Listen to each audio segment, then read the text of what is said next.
Halo, perkenalkan nama saya Syauki Muhammad Zidan dari KM 209 dengan NIM 25050010499. Saya di sini ingin mengajarkan ujian tengah semester tentang monolog storytelling. Ketika mendengar istilah Pancasila, banyak orang mungkin langsung terbayang pada 5 sila yang biasa kita ingat sejak SD. Namun bagi saya, Pancasila bukan hanya sekedar kata-kata yang diucapkan saat upacara. Pancasila merupakan pedoman hidup yang membentuk cara berpikir, berperilaku, dan berinteraksi saya dengan orang lain. Dalam era kemajuan teknologi dengan arus informasi yang begitu cepat serta berbagai tantangan sosial yang dihadapi Indonesia saat ini, saya semakin menyadari bahwa Indonesia saat ini bahwa nilai-nilai Pancasila tetap relevan dan menjadi dasar penting bagi masa depan bangsa. Dinamika historis lahiran Pancasila dan posisi pentingnya untuk bangsa Indonesia. Untuk memahami betapa pentingnya Pancasila, kita perlu menelusuri kembali sejarah kelahirannya. Pancasila muncul melalui proses perjuangan yang panjang. Rakyat Indonesia menjelang kemerdekaan pada tahun 1945, para pendiri negara berkumpul dalam sidang BPUPKI untuk merumuskan dasar negara yang dapat menyatukan semua warga Indonesia yang beragam. Pada tanggal 1 Juni 1945, Insinyur Soekarno mengemukakan ide tentang 5 prinsip dasar yang kemudian dikenal sebagai Pancasila setelah melalui berbagai pembicaraan dan penyempurnaan. Akhirnya Pancasila secara resmi ditetapkan dalam pembukaan UUD 1945 pada tanggal 18 Agustus 1945. Menurut pendapat saya, hal yang paling menakjubkan dari proses lahiran Pancasila adalah spirit musyawarah dan kompromi para pendiri bangsa. Mereka tidak lebih mementingkan kepentingan kelompok tertentu, tapi lebih memikirkan kepentingan seluruh rakyat atau lebih mementingkan kelompok tertentu, tetapi lebih memikirkan kepentingan seluruh rakyat Indonesia. Karena itu sampai saat ini Pancasila sebagai pandangan hidup bangsa dalam kehidupan sehari-hari. Pancasila sebagai pandangan hidup berarti Pancasila dijadikan pedoman, arah, dan dasar dalam berpikir, bersikap, serta bertindak oleh seluruh masyarakat Indonesia. Nilai-nilai yang terkandung dalam Pancasila menjadi acuan untuk menjalani kehidupan bermasyarakat, berbangsa, dan bernegara agar tercipta kehidupan yang harmonis, adil, dan sejahtera. Penerapan Pancasila dalam kehidupan sehari-hari dapat dilihat melalui setiap silanya, dari sila 1 sampai 5.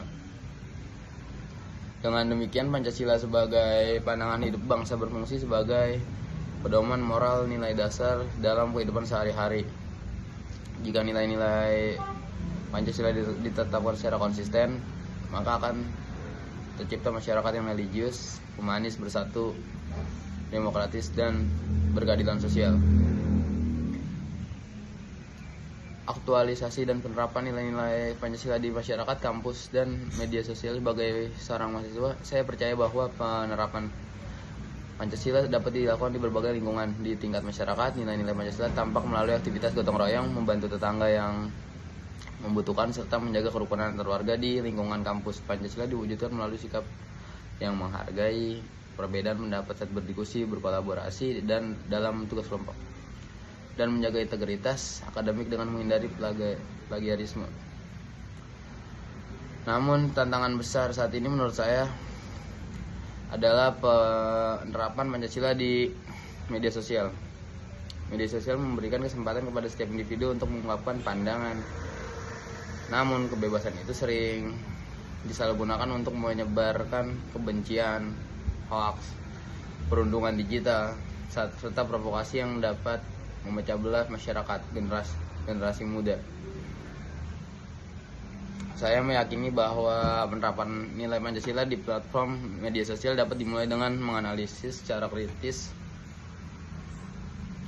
sebelum menyebarkan informasi, menghormati berbagai sudut pandang, dan memanfaatkan teknologi dengan bijak. Media sosial harusnya berfungsi untuk memperkuat kesatuan bangsa, bukan sebagai alat yang memicu konflik. Pancasila sebagai falsafah bangsa Indonesia dalam menghadapi perkembangan zaman globalisasi. Sekarang ini dunia tumbuh dengan sangat pesat. Perkembangan teknologi, Kecerdasan buatan, digitalisasi, dan globalisasi mengakibatkan banyak transformasi dalam kehidupan masyarakat. Perubahan itu menciptakan banyak kesempatan, namun juga membawa tantangan baru bagi kita semua ya. Aliran informasi yang sangat cepat dapat mempengaruhi cara berpikir masyarakat. Budaya luar dengan cepat memasuki melalui internet dan media sosial. Apabila tidak ditangani dengan tepat, situasi ini bisa mengakibatkan lenyapnya identitas bangsa. Disinilah fungsi Pancasila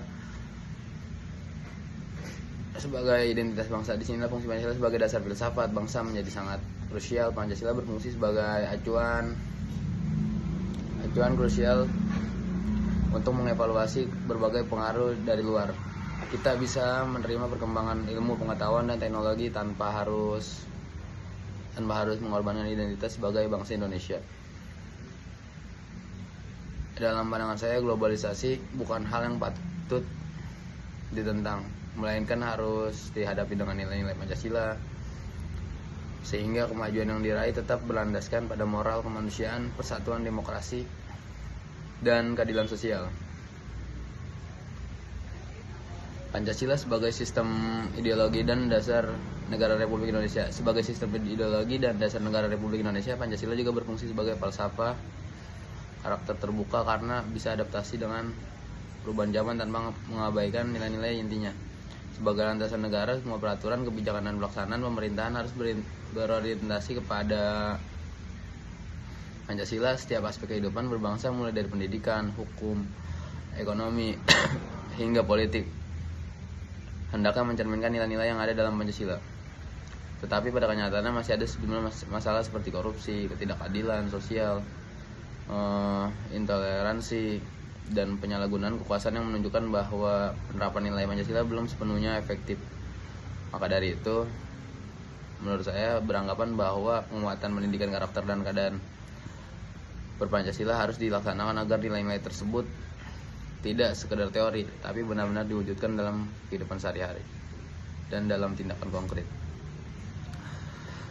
Refleksi pribadi terhadap kondisi sosial Indonesia saat ini dan harapan saya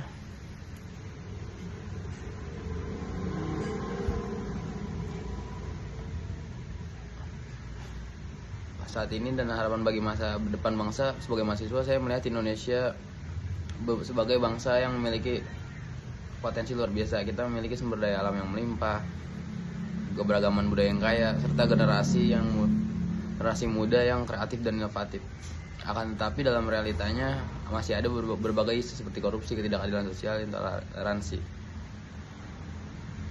Keadaan ini menyadarkan saya bahwa masa depan Indonesia tidak hanya tergantung pada pemerintah, tapi juga pada sumbangan masing-masing warga negara, terutama kaum muda. Saya berharap Indonesia di masa depan dapat menjadi negara yang canggih dalam teknologi,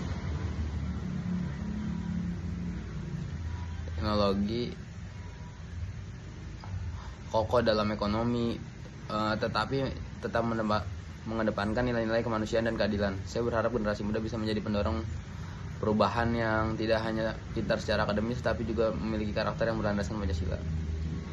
Saya ingin menyaksikan Indonesia yang semakin bersatu dalam keragaman, bebas dari korupsi, lebih adil dalam pembangunan, dan mampu bersaing di kancah global tanpa mengorbankan identitas nasionalnya. Saya ingin menyaksikan Indonesia yang semakin bersatu dalam keragaman,